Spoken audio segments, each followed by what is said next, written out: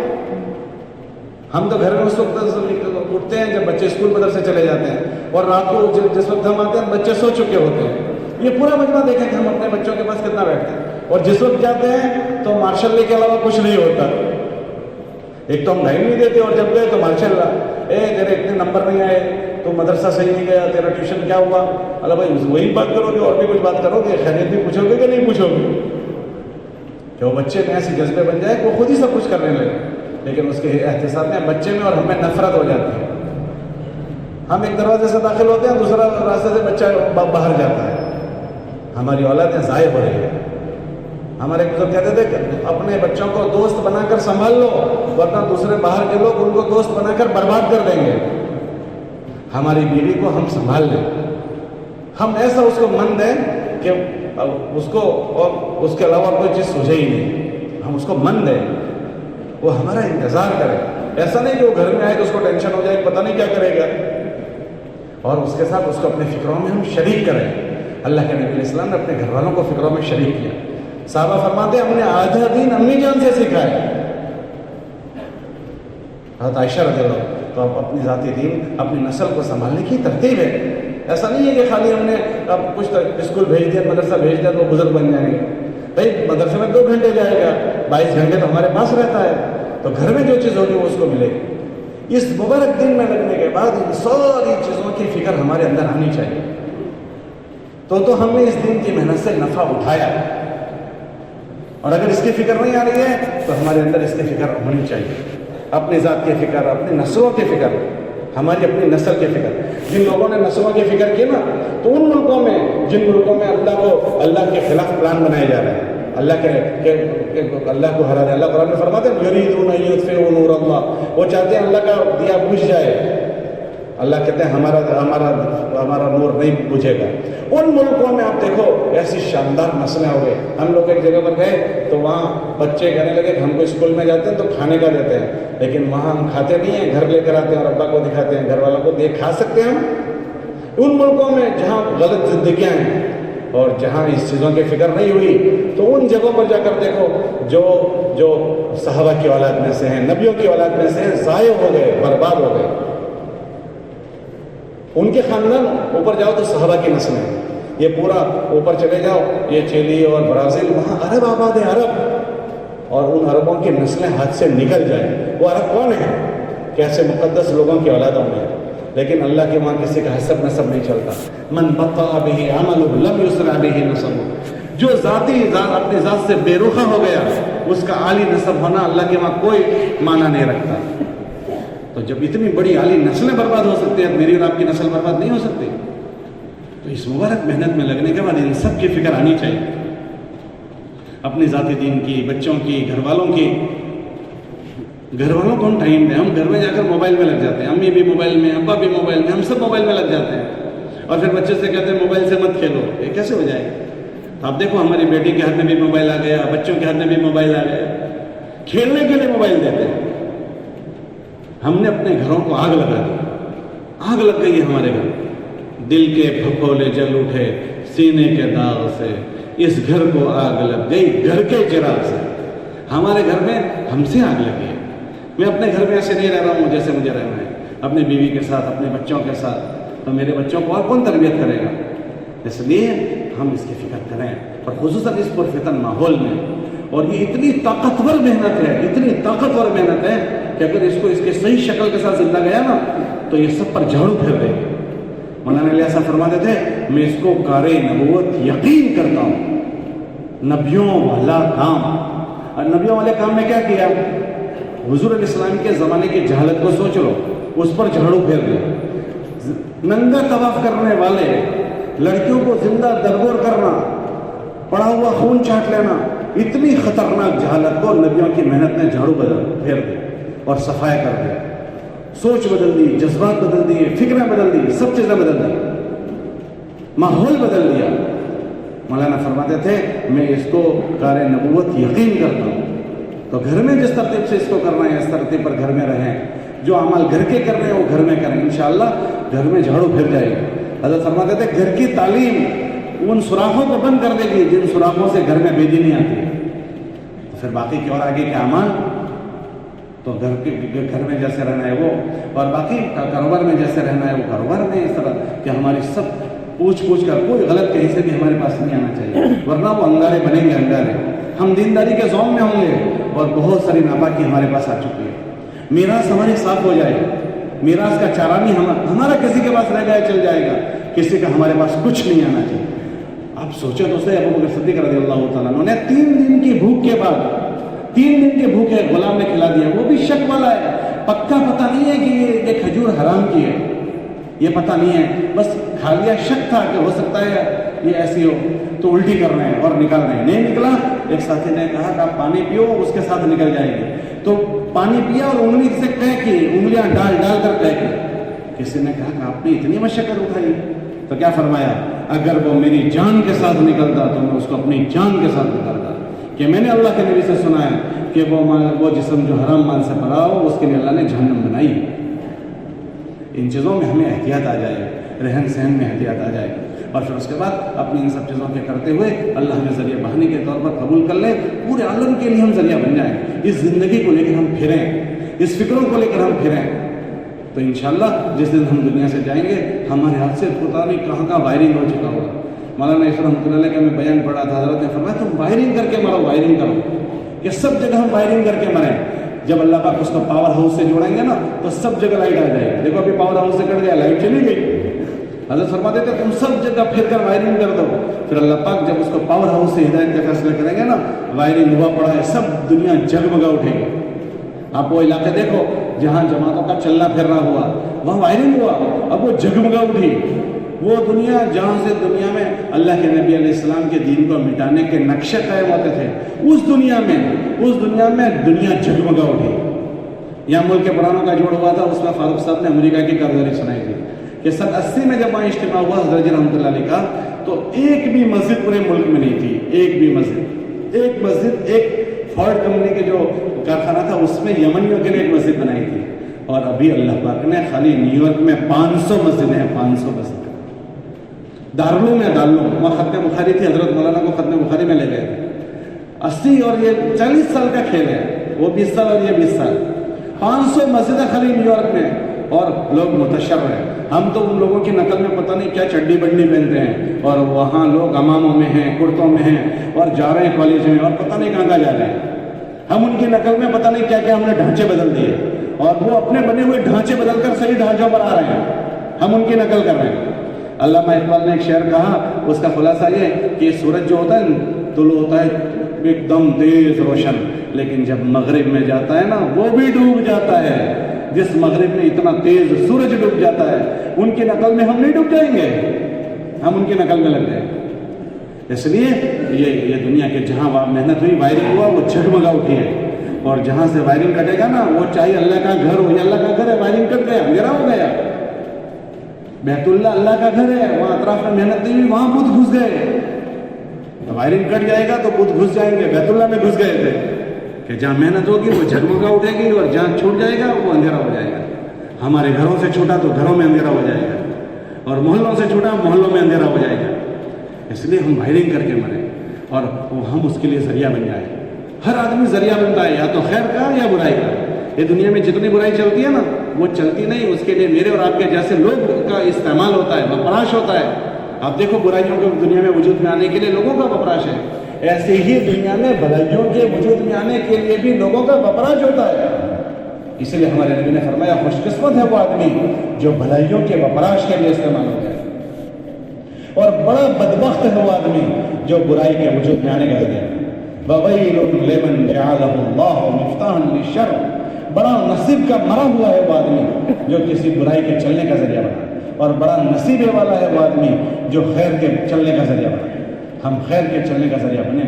ہمارا بھی وپراش ہو رہا ہے، آدمی اپنا جائزہ لے لے، میں کہاں وپرا رہا ہوں۔ ہر آدمی اپنی جان بھی واپرتا ہے، اپنی جان کا استعمال کرتا ہے، اپنے مال کا بھی استعمال کرتا ہے، اور اپنی صلاحیت کا بھی استعمال کرتا ہے۔ اگر کرنے کی جگہ نہیں ہو رہی تو نہ کرنے کی جگہ ہوتا ہی ہے۔ حضرت شیخ نے بدل میں لکھا نا، اگر کرنے کی جگہ نہیں ہوگا تو نہ کرنے کی جگہ اس کو لگنا پڑے گا۔ ہم لگنے کی جگہ بتکلف کوشش کر کے جی مانے نہ مانے لگا دیں۔ وہ صحابی نے اپنے دل سے کہا، او دل تجھے اترنا ہوگا تو خوشی سے اترے یا ناگواری سے اترے، تجھے اترنا ہوگا۔ ایسے کوشش کر کے اپنے آپ کو واپر لیں، ورنہ پتہ نہیں کہاں واپر آ جائیں گے، کہاں استعمال ہو جائیں گے۔ اللہ نے توفیق دی ہے ہمیں، ہماری گاڑی کسی نہ کسی درجے میں اس رخ پر پڑ چکی ہے، تو اس میں ہم استقامت کے ساتھ کم سے کم ہر ساتھی کا سالانہ چلا کسی حال میں نہ جائے، مہینے کے 3 دن نہ چھوڑیں، گشت نہ چھوڑیں، تعلیم نہ چھوڑیں، روزانہ کی محلے کی محنت۔ یہ روزانہ کی محنت تو اتنی طاقتور چیز ہے، یہ روزانہ گھنٹی چلے گی نا تو روز آٹا نکلے گا۔ ہم گھر گھر روز ملاقاتوں میں جائیں گے، محلے میں بسنے والے لوگ مسجد سے جوڑتے چلے جائیں گے، سارے تقاضے 2.5 گھنٹے میں سے پورے ہو جائیں گے۔ لیکن ہم دیکھیں اس مجمع میں اگر میں پوچھوں تو ابھی 10 آدمی، شاید 10-15 آدمی نہیں ملیں گے کہ جو 2.5 گھنٹے گھڑی دیکھ کر لگاتے ہوں۔ اگر یہ صحیح وقت سے لگے نا تو انشاءاللہ یہ جتنے گندگی ہیں وہ صاف ہو جائے۔ ایک ایک گھر میں ہم جا کر بات کرنے والے بنیں، ایک ایک گھر میں جب جا کر بات کریں گے مردوں سے عورتوں سے، صفائی ہو جائے گا۔ یہ اتنا نہیں ہے کہ جتنا ہم دیکھ رہے ہیں، بس بات کرنے کی اور محنت کرنے کی ضرورت ہے۔ آپ دیکھو کیسے کیسے جوان آ رہے ہیں، اتنا رجوع ہے اس مجمع میں۔ ابھی اگر دیکھو گے تو گنے جانے اتنے بڑے سفید بال والے ملیں گے، ورنہ سارا ہمارا جوان ہے، 15 سے لے کر 35 سال تک کا۔ آپ دیکھ لو اس مجمع پر نظر ڈال کر، جوانوں کا رجوع ہے۔ ہم اس کو غنیمت سمجھیں اور اپنے محلوں میں چلیں پھریں۔ اگر ہم اپنے محلے میں نہیں پھریں گے نا تو اور تو پھر ہی رہے ہیں، دوسرے لوگ تو پھر ہی رہے ہیں۔ وہ کیسے پھر رہے ہیں؟ ہر ایک کے جیب میں موبائل آ گیا، ہر ایک کے گھر میں۔ پہلے تو ایک موبائل ہوتا تھا، اب تو گھر کے جتنے ممبر وہ سب کے پاس، اور اب تو ایک ایک کے پاس 2 فون ہوتے ہیں۔ ساری غلاظتیں آ چکی ہے۔ اس لیے ہم اپنے عمر میں رحم کھائیں اور سب پر ہمیں اللہ اس ماحول میں ہمیں ذریعہ بنا دے، یہ ہماری خوش قسمت۔ اور جتنے بگڑے ہوئے ماحول میں جتنی زیادہ محنت ہوگی اس کا بھاؤ بڑھ جائے گا۔ ٹھنڈی کے دنوں کے وضو کا بھاؤ بڑھ جاتا ہے، اندھیرے میں مسجد کی طرف جانے کا بھاؤ بڑھ جاتا ہے، ناگواری میں وضو کرنے کا بھاؤ بڑھ جاتا ہے۔ یہ جتنی بے دینی بڑھ رہی ہے اس میں کام کرنے کا بھاؤ بڑھ جائے گا۔ سب سے بڑی بات اللہ کی مدد میں ہم آ جائیں، اللہ کی مدد۔ حاجی صاحب کے پڑوس کے ملک میں وہ یوں کہتے تھے، ابھی تم نے کام نہیں کیا، تم خالی نیت کر دو کرنا ہے، نیت کرتے ہی تم اللہ کی مدد میں آ جاؤ گے۔ کتنی بڑی بات ہے کہ آدمی اللہ کی مدد میں آ جائے، پھر اس کو کس کی پرواہ ہے؟ ان ینصرکم اللہ فلا غالب لکم، اگر میں اللہ کے رحم و کرم میں آ گیا دنیا میرا بال بھی کا نہیں کر سکتا۔ ہمارے ایک بزرگ وہاں سید خان صاحب کے پاس بیٹھے تھے، انہوں نے بات نکل کی کہ لوگوں نے کہا دنیا میں مسلمانوں پر یہ ہو رہا ہے، یہ ہو رہا ہے، یہ ہو رہا ہے، تو ایک دم کہہ رہا ہے ٹیک لگا کر بیٹھے تھے، وہ ایک دم میں بیٹھ گئے اور کہنے لگا کہ پہلے مسلمان نے اسلام پر ظلم کیا ہے، پھر اس کے بعد اللہ نے ان کو ان پر ظلم کی نیت کا سکھا۔ دیکھ لو، گھروں سے اسلام ختم ہو گیا، زندگیوں سے کم۔ پہلے مسلمان نے اسلام پر ظلم کیا، پھر اس کے بعد اللہ نے ان کو ان پر ظلم کے لیے جمع کیا ہے۔ ورنہ میں اللہ کی مدد میں آ جاؤں تو میرا کوئی بال بھی نہ کر سکتا۔ گورنمنٹ کا ہریجن ہمارے محلے میں آ جائے، ہم جانتے ہیں اس کے پیچھے اللہ کی طاقت ہے، ہم اس ہریجن کو ہاتھ نہیں لگاتے۔ میونسپلٹی کا معمولی کچرا صاف کرنے والا ہم جانتے ہیں یہ اکیلا نہیں، اس کے پیچھے پوری طاقت ہے، اور وہ اس طاقت سے اعتماد سے چلتا ہے، اور اگر اس کو کوئی چھیڑ دے تو پوری ٹیم اس کی حمایت میں آ جائے گی۔ جب ہم صحیح ہو جائیں گے اللہ کی طاقت ہمارے ساتھ ہو جائے گی۔ وہ اللہ کی طاقت کو ساتھ لینے کا بڑا ذریعہ یہ محنت ہے۔ اس لیے ہم سب طے کریں کہ ہم اپنی زندگیوں کو بھی سنبھالیں، اور اللہ نے توفیق دی ہے تو یہ مذاکرے ہمارے اسی لیے ہر ہفتہ جمع ہونے، یہ اسی لیے کہ ہم اپنی قربانیوں کو بڑھائیں، اس یقین کے ساتھ کہ اس کے ذریعے سے میرے بھی کام بنائے جائیں گے، اور میں اللہ کی مدد اور نصرت میں آؤں گا، اور میری کفالت کی جائے گی۔ کرتے ہیں سب نیتیں؟ کون کون نیت کرتا ہے؟